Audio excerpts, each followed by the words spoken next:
It is obligatory for a person to say this before the recitation of the Quran. That is, if anyone wants to understand the Quran without saying AudhuBillaahi minash-shaytanir-rajeem, he would still be astray despite its recitation. Assalamu alaikum.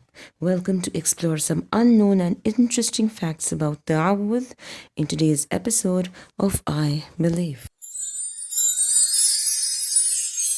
AudhuBillaahi minash-shaytanir-rajeem.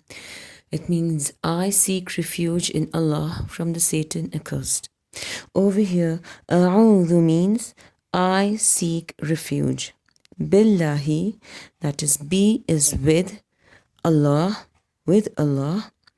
min from, ash-shaytan from the Satan, ar-rajim. Now over here, Ar-Rajim comes from the root word rajama, which means to be stoned to death.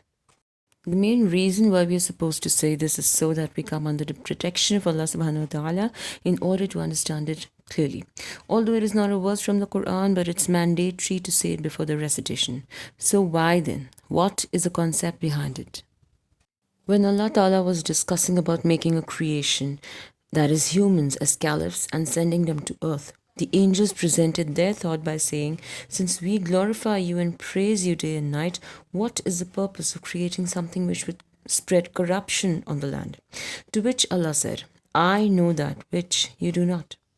Allah made Adam, peace be upon him, superior to his other creations in terms of knowledge because he taught them that which the angels knew nothing about. Allah Ta'ala made Adam, peace be upon him, learn and recognize things. According to many Mufassir, Adam, peace be upon him, memorized names of things, while many explained that Allah Ta'ala made statues of all the prophets from the children of Adam, peace be upon him, to the final messenger Muhammad, peace be upon him, to all who would reform and reach out to people with the word of Allah. Since Allah Ta'ala taught Adam, peace be upon him, everything, he recognized and told all the names, while the angels couldn't.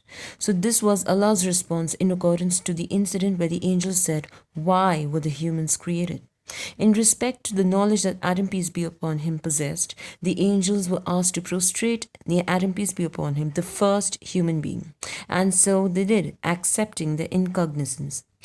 Except Iblees, who considered himself to be greater than humans who were created from mud, while the jinns were created from fire. Long before the humans, the earth was a vote for the jinns. Things became messier when they started spreading corruption and bloodshed here. Allah subhanahu wa ta'ala then sent the angels who buried them and sent their group towards forests and other abundant places. According to many Mufassir, Iblees was a small kid who was left behind by the jinns. So the angels took him back along with them. Over there, Iblees learned their way of living, started worshipping and behaving like the angels. It should be noted here that amongst many creatures, three most prominent creations of Allah subhanahu wa ta'ala are humans who were created from dust and clay, the jinns who were created from fire, and the angels who were created from light. While the angels are bound with good qualities, the jinns are bound with mostly bad and evil qualities. Humans, on the other hand, are bound with both angelic and demonic qualities. When they pray and do good deeds, their wellness makes them perform such as the angels, whereas their bad deeds reflects the demons in them. Shaitan is the first and biggest enemy of humans. Iblees, being a progeny of the jinns, proved that despite being raised amongst the most pious of creations, that is the angels, he remained what he was born as, the Shaitan. Iblees refused to prostrate near Adam, peace be upon him. Allah Ta'ala honored human beings by giving them the gift of knowledge, a quality which all of his other creations lack. Even today, ilm or knowledge gives respect to those who are spreading it and also to those who are gaining it. Whether one values it or not, the Almighty knows them and values those learners. Iblees' pride made him refuse the command of Allah Ta'ala, the Rabb who created him. He refused to accept his incognizance, that is the lack of knowledge, in front of Adam, peace be upon him. As a result of which, he was thrown out of heaven. He was declared accursed, a rajim, someone for whom hell became an obligation. And all of this only because of a human being who was nowhere close to him, according to him. This is what struck him. The first case of jealousy was recorded way back, even before Adam, peace be upon him, was sent down on earth.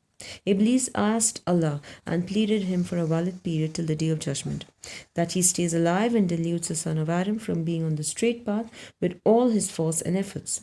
So instead of being apologetic and guilty of his deeds, Iblis defended himself and planned a lifelong revenge from humans. He felt insulted and humiliated in front of Adam, peace be upon him. Over here, we get to know that Allah subhanahu wa ta'ala has given importance and respect to those who possess knowledge. On the other hand, Iblis showed arrogance and pride, considered himself superior, became jealous of human beings, and instead of asking for forgiveness, planned for a revenge. And all of this only because of humans. His arrogance made him forget that all this while he literally ignored Allah Ta'ala's command and refused his order. Astaghfirullah. Whoever possesses such characteristics should be aware that they are following the footsteps of the Satan accursed. We also come to know how badly Iblis hates the son of Adam and how he would go to all extent to destroy a person's iman.